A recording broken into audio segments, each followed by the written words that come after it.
ఒక పేరు చెప్తాను, విన్నోళ్ళు చేయొద్దండి. Charles Mead. నేను వెళ్ళిపోతున్నా.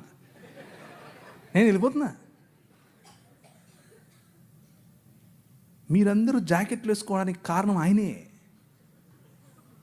నేను అబద్ధం చెప్పట్లేదు, నిజం చెప్తున్నాను. చట్టం చేశాడు.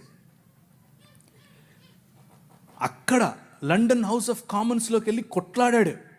నా భారతీయ స్త్రీలకు గౌరవం కావాలి.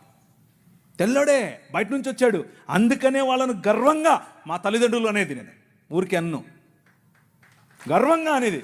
ఎందుకు తెలుసా? మీరు బట్టలు వేసుకోకుండా మమ్మల్ని అనగదొరికితే వాళ్ళు మాకు జాకెట్లు పంచారు. మీరు అన్నం పెట్టండి అయ్యా అని అంటే ప్యాడ్ ఇచ్చారు, చచ్చిపోయిన గొడ్డిచ్చారు. వాళ్ళు పనికి భృతి ఇచ్చారు భారతదేశాన్ని నిర్మించటానికి.